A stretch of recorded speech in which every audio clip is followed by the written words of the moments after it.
Assalamualaikum warahmatullahi wabarakatuh.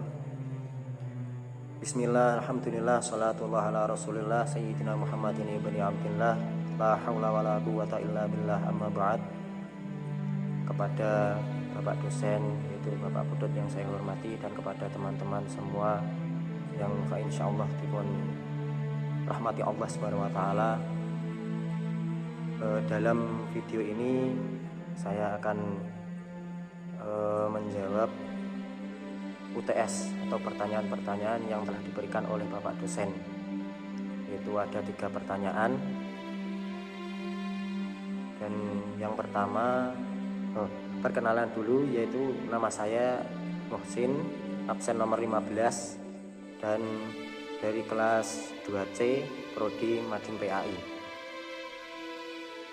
Langsung saja ke pertanyaan yang pertama, yaitu jelaskan bagaimana kondisi kebudayaan dan peradaban bangsa Arab pada masa pra-Islam sebelum diutusnya Rasulullah.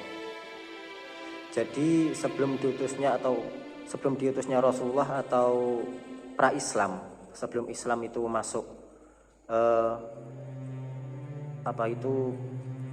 peradaban bangsa Arab itu terkenal dengan istilah jahiliyah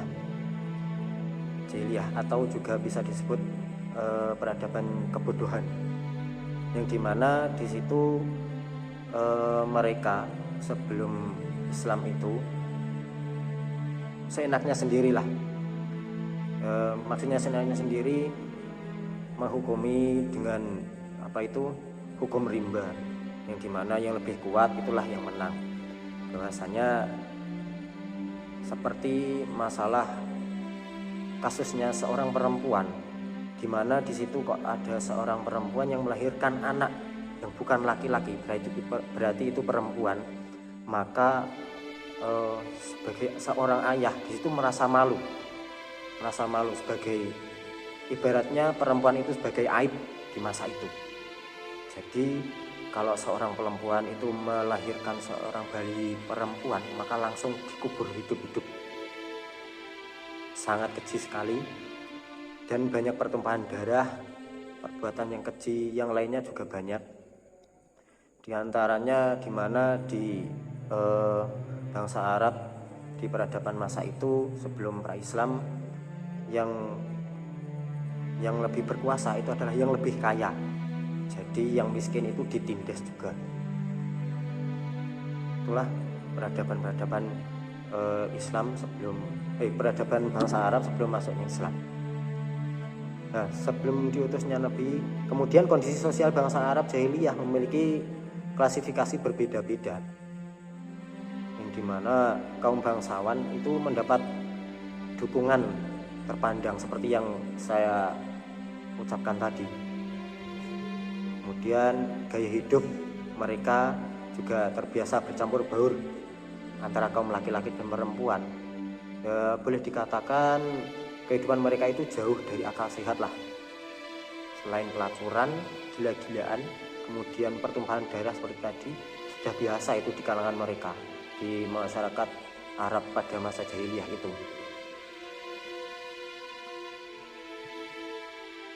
Kemudian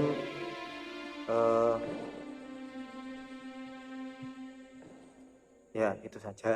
Kemudian langsung ke pertanyaan yang kedua,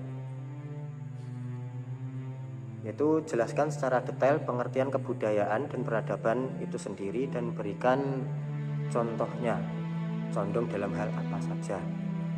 Yaitu kalau kebudayaan itu adalah cara orang hidup yang tercermin misalnya dalam bahasa yang mereka ucapkan, makanan yang mereka makan, kemudian pakaian yang mereka kenakan. Ini mengekspresikan cara seseorang berpikir dan melakukan sesuatu.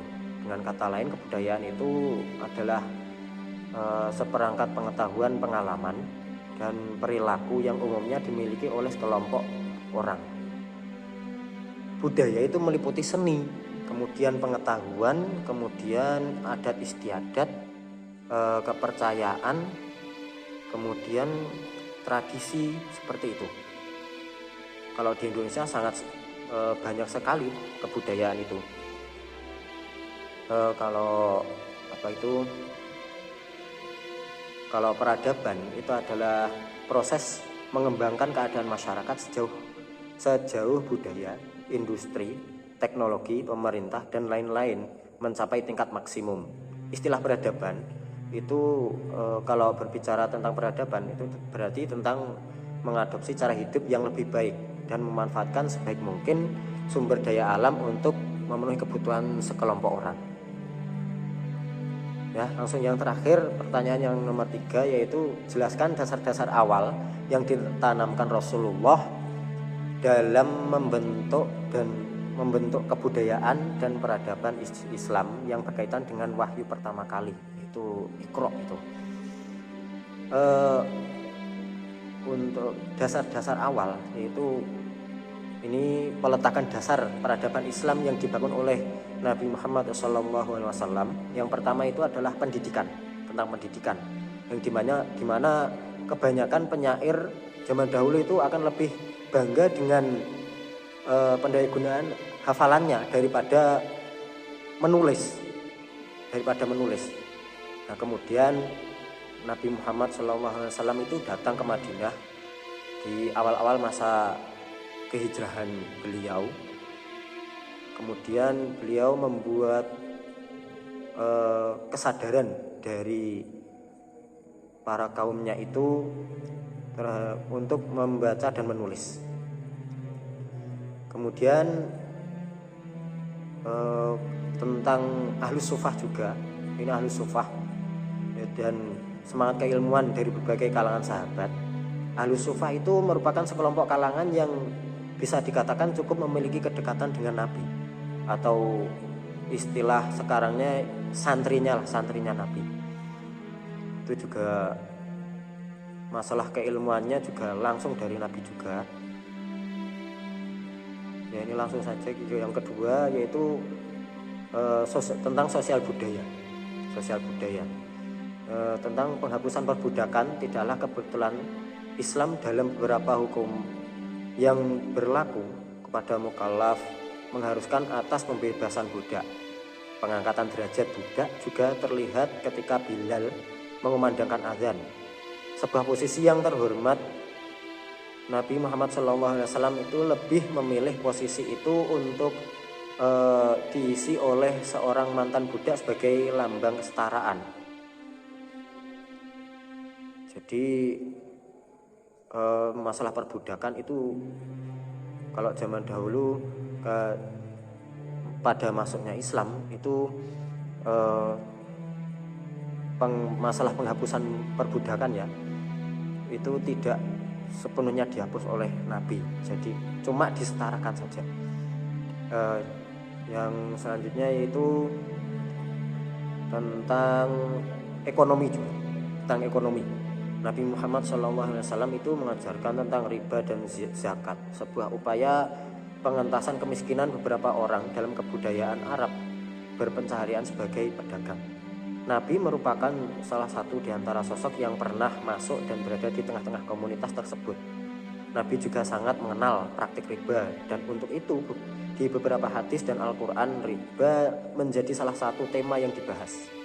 Penghapusan riba juga berkorelasi dengan upaya pengentasan kemiskinan. Selain penghapusan riba, Islam juga sangat memperhatikan praktek monopoli untuk menanggulangi hal tersebut, dan agar harta tidak berputar pada satu pihak, maka berlakukanlah kewajiban zakat yang terdiri atas zakat mal dan fitrah. Ya, mungkin dari 3 soal itu yang bisa saya jawab.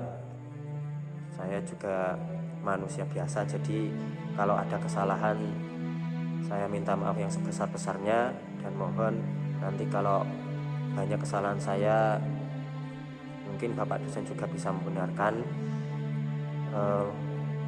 Demikian video dari saya. Bila ada kurang lebihnya saya minta maaf yang sebesar-besarnya. Wallahul muwaffiq ila aqwamit thoriq. Wassalamualaikum warahmatullahi wabarakatuh.